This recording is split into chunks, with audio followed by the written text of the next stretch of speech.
سبحان الله يا الله الله أكبر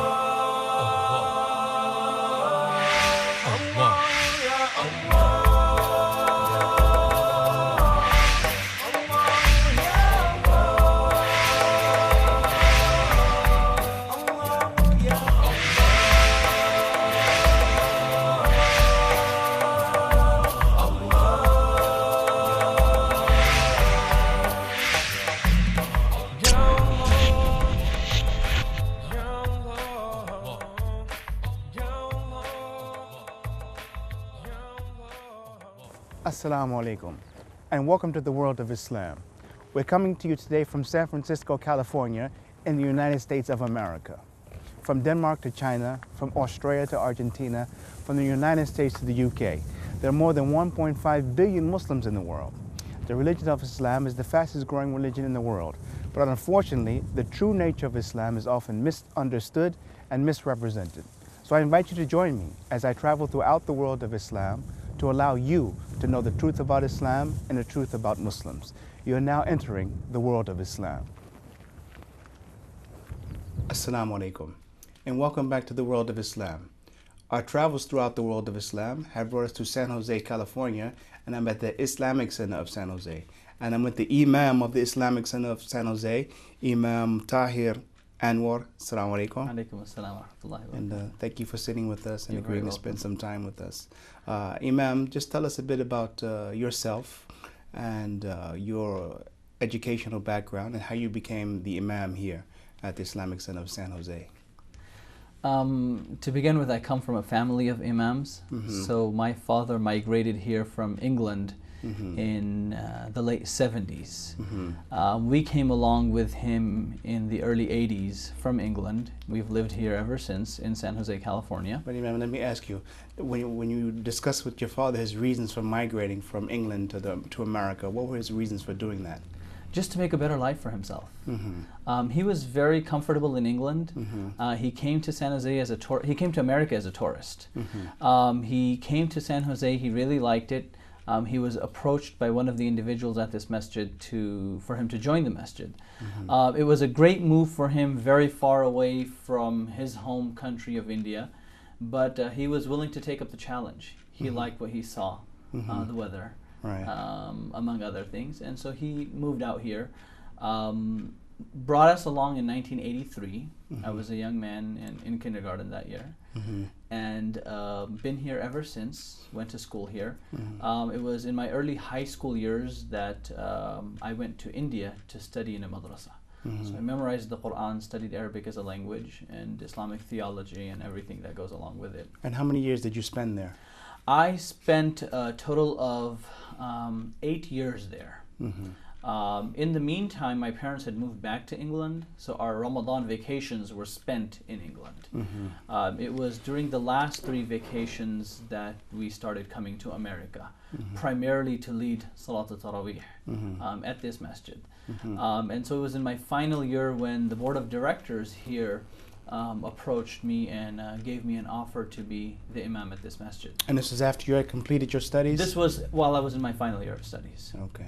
So I had been here 2 Ramadans prior to being in my final year of studies. So they had sort of seen the product. They were comfortable with what I was doing. I was homegrown. I knew the community fairly well. There was a lot of new members in the community, but of course the older, more senior community, I knew them very well.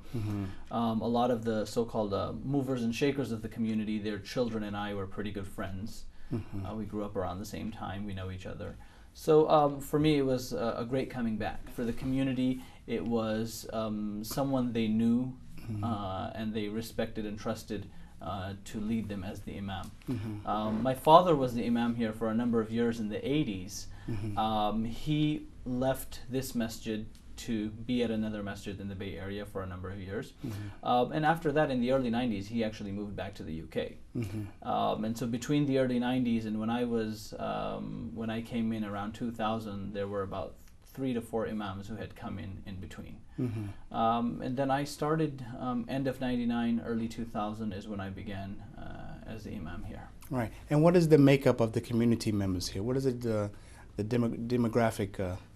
You know, I like to say we're made up of about 25 to 30 different backgrounds, people from all over the world, really. Primarily the Indian subcontinent, the Middle East, many African Americans, and then we have a cluster from everywhere. We have in our community here, we have a very large Somalian community, a very large Vietnamese Cham community. What does that mean, Vietnamese Cham? Is that just a region? They don't consider themselves to be Vietnamese. They consider themselves to be Arab immigrants who came into Vietnam. So for as long as we may think they're actually Vietnamese, when they go back to Vietnam, they're not considered to be Vietnamese, although they've been there for a number of generations. So they like to be referred to as the Cham community.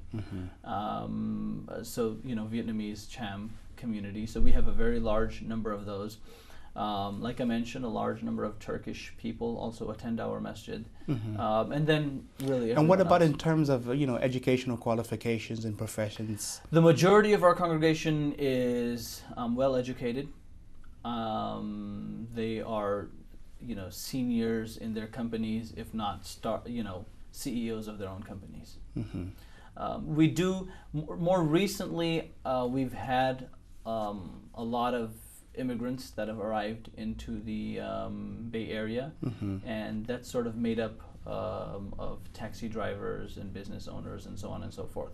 But the majority of the Muslim community that has been here, that continues to come here, are fairly well educated. Even a lot of the new immigrants are coming in as engineers. Well, let's clarify something. When you say immigrants and immigrant Muslim community, what do you mean exactly?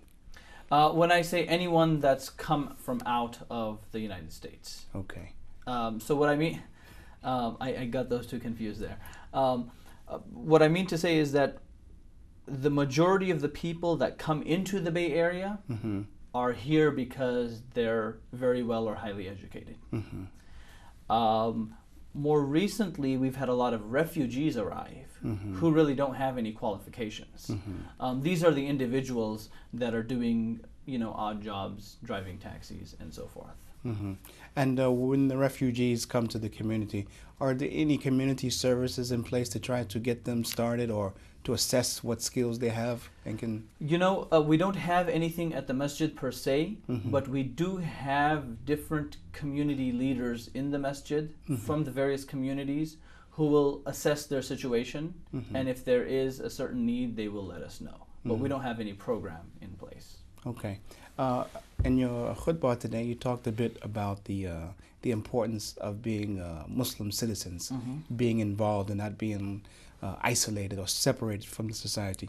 So please tell us a bit about why that's important and how that helps to correct some of the misinformation or just give people an understanding of what type of people Muslims really are. You know, I believe that you can't isolate yourselves for too long. Generally, it's immigrants who tend to isolate themselves. Now give me an example. I mean, what are some of the ways in which they isolate themselves? You know, they may just live within their homes, masjid, Sunday school, and that's about it. They may not get involved in activities around it. So there's a citywide cleanup, for example. They may not get involved.